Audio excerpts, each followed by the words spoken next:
anybody coming to your doorstep and saying we want to locate in Greensburg.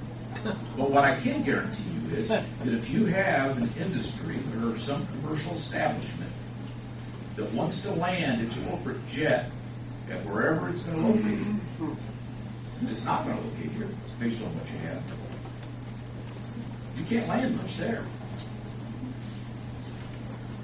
I think we also need to consider the fact that we have one of the highest unemployment rates in the state of Indiana.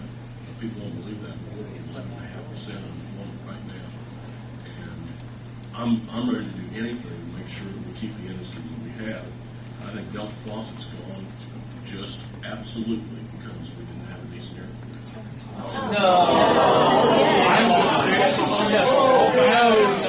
Go back and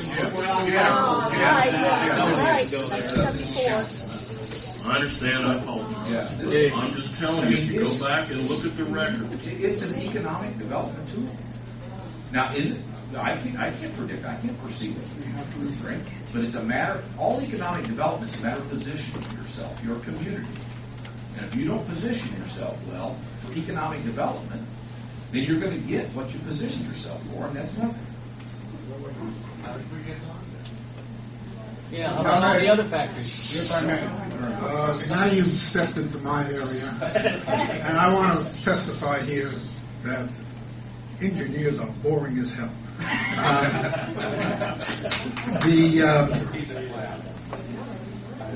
The economic situation that we're looking at with this airport is extraordinarily similar to what we had in this area before Interstate 74 was built. And I am sure that at the time Interstate 74 was built, this room could have been equally filled, if not more filled, with people who were not happy with Interstate 74. Honda came here because of Interstate 74. I don't think anybody disputes that. The question is, 20 years from now, who's going to come here? And what are you building for the future? As Mr. Trivett just said, thank you. As he said, what you're looking at is being competitive with other communities. What you have now is not suitable for any period of time since the 1970s, and possibly earlier in terms of aviation. This would have been fine for Amelia Earhart to land here, but it is not fine for contemporary pilots to land here. They expect more. And that, I think, is the issue that we're facing. We're facing an economic development issue. And economic development normally is opposed by the majority of people in a community. They're against it when it comes up to it. And if Honda had not been so far out of town, I don't think it would have been welcome here. You have a high unemployment rate. That is a natural condition for the kind of community that you have.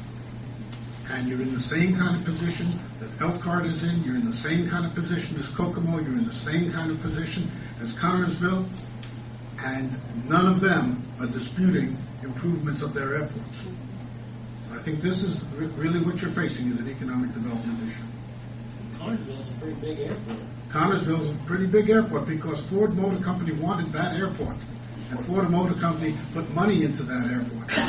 And then Ford Motor Company moved out. But the airport is still there. It's still an asset for the community. And that will help Connersville attract new businesses. And when it happens, we don't know. But those are the things you have. You would never think of closing the exits to Greensburg on Interstate 74 now. Well, I can't see closing this airport. And if you do not improve it, you are closing it. That's my analysis of the situation. I don't mean to be rude, but Bill, are you running this meeting? All right. Are we still adhering to the format? We agree upon that? Okay. I'm sorry, did I disturb you by standing Well, up? no, I didn't understand that we were going to have audience interaction. I'm not the audience. He's part of the audience. Who are you? I'm Marcus Lemon. He's done studies for us and stuff, just like me being here. I was unaware of that. Yeah, he's one of Yeah, I should have worn my name tag. Bill, with the sale of the property, is it property tax back? bonds.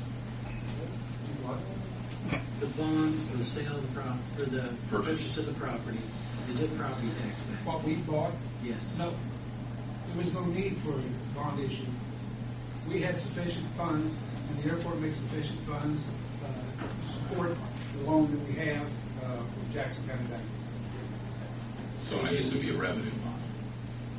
So you didn't need it at all? It's not a, I think they can call it bond anticipation note. Because in the minutes of November 5th of 2007, John Julian said, long-term bonds may be sold with a backup safety net promising stating property tax revenue to lower the cost of the interest of the bond. You do not have to use property tax money. So, you know, John is one of those folks, you know, he's with Umball and Associates. We may have to talk to John. I don't want to contradict Bill, but my thinking is those were bonds that were issued. The money that's actually been paid on those bonds has come out of airport revenues. I can see June shaking her head no, so maybe she thinks I'm wrong on that. But I was under the impression, and I wasn't around at the time. That's not what they are. There were no bonds, just a promissory note. It's a loan through the Jackson County. So they just signed the documentation of it. That is just simply a promissory note. It's in anticipation of bonds down the road, but it's not bonds. And they paid back like, I think, $300,000 or $350,000 on. They owe like about $994,000. But it's not bonds. Yeah. do you foresee it being bonds with property tax back?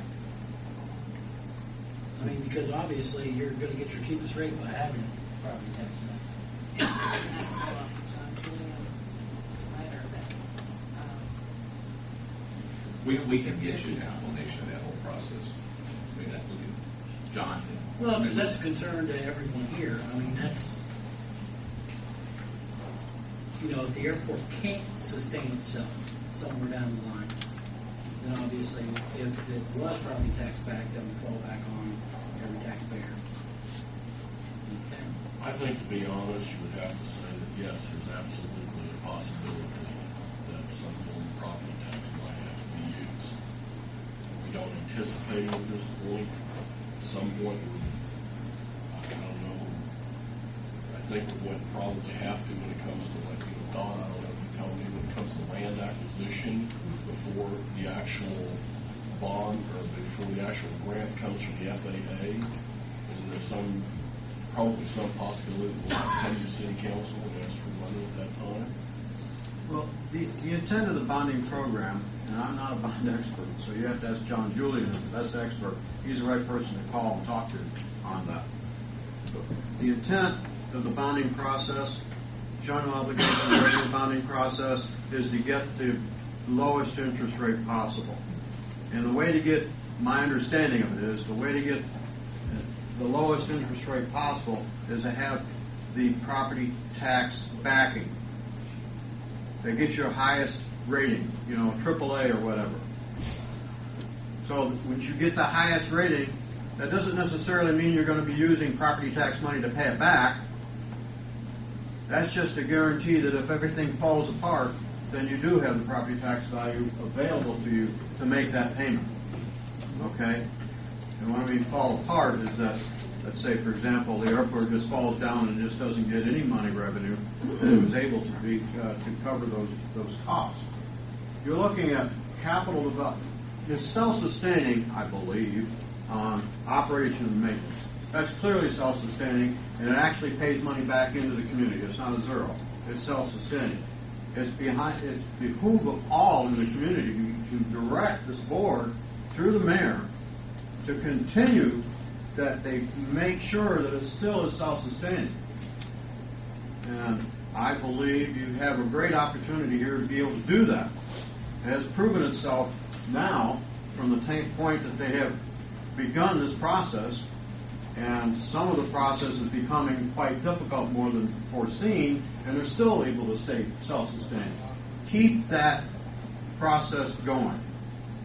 the direction of the city to the board to make sure